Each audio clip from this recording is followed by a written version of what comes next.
The Gemara in Brachos Daf Gimel is primarily a discussion of the second halacha which appeared in the Mishnah, which the Gemara now returns to, and that is the halacha of how late into the night can one say Kriya Shema, the evening Shema.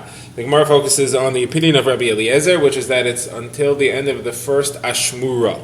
The Gemara will discuss what this Ashmura, this shift, this watch is, and the Gemara will identify it, talk a little bit about it, a number of discussions on it, and then the Gemara will take detours into some other halachos of Hilchas Tefillah and to some Agaritas. So now let's see what the Gemara says. The Gemara first discusses the Shita of Rabbi Eliezer, which is that the latest time for saying Shema is the end of the first Ashmura. So the Gemara will later bring that there's a machlokes whether there are 3 Ashmuras in the night or there are 4 Ashmuras in the night. Either way, the Gemara says, why do you need to discuss Ashmuras? Tell me how many hours I can say it for. So the Gemara says, Rabbi Eliezer is introducing another fact over here that just as there are Ashmuras and Shemayim throughout the night, you can actually identify when the Ashmuras are happening. So first of all, the Gemara says, how do we know that there are 3 shifts? So the Gemara quotes a pasuk in Yirmiyahu which says, Mimoram Yishag Umimoin Kotra Yitin Kali Sha'oi Gishag Al Navei, was referring to Hashem roaring Ki'ilu Kaviyachal throughout the night, and the pasuk uses the word Yishag, roar 3 times. So these are referring to the 3 shifts, the 3 Ashmuras of the night. What are the signs of the 3 shifts? How can here on earth, how can we identify the 3 shifts? So Rabbi Eliezer says that they are identified as follows. The first shift is when a donkey brays. The second shift is when a dog barks. And the third shift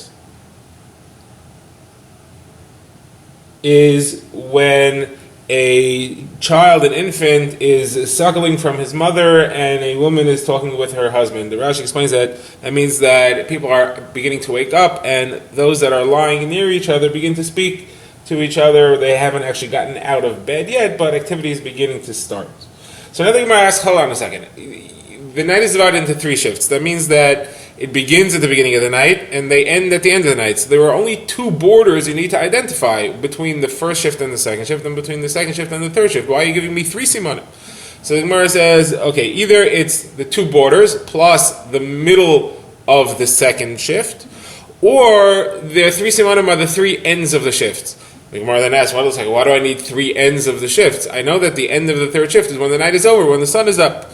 So the Gemara says, yeah, but what if you're lying in a room with no windows? How are you going to want to say Shema? So when you hear a child starting to nurse and you hear a woman speaking with her husband, then you know that the night is over, it's the end of the third shift, and it's time to say Shema. The Gemara returns to this roaring of Hashem through each of the 3 watches of the night. The Gemara says, what is this roaring about? The Gemara says, Hashem says in each watch, he says, Oivei to these children, meaning a Kal Yisrael, that throughout their sins, because of their sins, I had to destroy my house, I had to burn down the Beis HaMikdash, and I had to exile them to between the nations. And Gemara now records an incident that happened about this roaring of this thing that Hashem says throughout the night. The Gemara says that Rabbi Yossi says, I was once walking on the road and I entered into a ruin, a destroyed, abandoned house in Yerushalayim. Why? Because I needed to pray. I needed a quiet spot for tefillah. Eliyahu Hanavi appeared and he stood at the door and he guarded the door until I finished. After I finished, he says to me, Shalom Alecha, Rebbe. I said, Shalom Alecha, Rebbe Umayri. He says, what are you doing in this ruin? I said to him, what do you mean? I needed to daven. He says, you should have prayed on the road. So I said to him, how could I? On the road, people will interrupt me. I didn't want to be interrupted. He says, you should have davened the short tefillah, that way you wouldn't be interrupted. Says Rav Yossi, I learned from Eliyahu Hanavi now 3 things. First of all, I learned you don't walk into a ruin. You don't walk into an abandoned house. It's not allowed. Second of all, you're allowed to pray on the road. And if you do, you should daven a short tefillah, 3 halachas. Now the Gemara picks up the story. Eliyahu Hanavi said to me, he says, what sound, what voice did you hear when you were inside this ruin? He says, I heard an echo from Shemayim that was roaring or cooing like a pigeon, and it said, Oy for my children, that throughout their sins, because of their sins, they have destroyed my house, burned my Beis HaMikdash, and been exiled to between the nations, between the Goyim. So Eliyahu Hanavi said to me, he said, Chayecha, he says, on your life, V'chay roishcha, and on the life of your head. It's not just now that it says this, every single day, 3 times a day, Kadosh Baruch Hu says this, and obviously it's also 3 times a night, as we learned before. And it's not only that, but every time Klal Yisrael goes into shul and they say Yehi Shmei Rabba, Kadosh Baruch Hu nods his head and he says, Ashrei HaMelech, praiseworthy is the king, wonderful for the king that his children praise him in his house like this. But that was in the days of the Beis HaMikdash, when they were in the Beis HaMikdash, they could say Amen Yehi Shmei Rabba. But now that they have been exiled to between the nations, Oy to the children that were chased away from their father's table. The Gemara now quotes a brisa relating to this discussion of entering a ruin, entering a chorva. The Gemara says there are three reasons that a person should not walk into a chorva. First of all, somebody might suspect you of having arranged to meet a woman there. Second of all, the building might collapse. And third of all, there are all kinds of demon, spiritual, evil forces which inhabit ruins called mazikin. You should not be. The Gemara now asks, why do I need three reasons? One reason should be enough. The Gemara says I need each reason because there are circumstances in which that is the only reason that applies. The other two do not apply. The Gemara now will work through each one. The reason of suspicion, that somebody might suspect you of having arranged to meet a woman there, when is that the only reason that applies? When do the other two concerns that the building might fall and that there might be mazikim there, those do not apply if you have two people entering the ruin together, but two people with negative reputations, with scandalous reputations.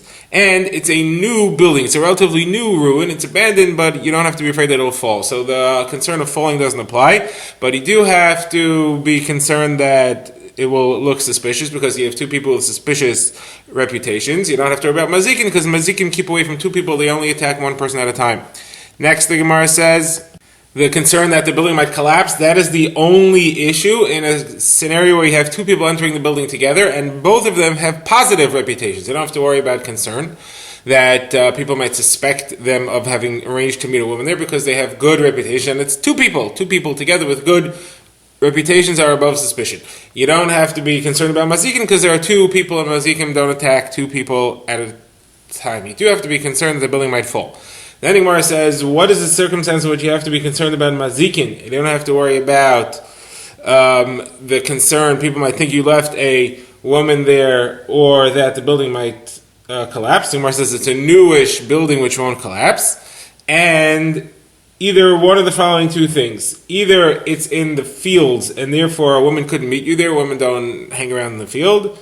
Or where there are two people with good reputations, but you still have to be afraid of mazikim even though there are two people, because mazikim in a ruin will attack even two people. That's their turf, it's their territory, they are comfortable starting up with even multiple people there.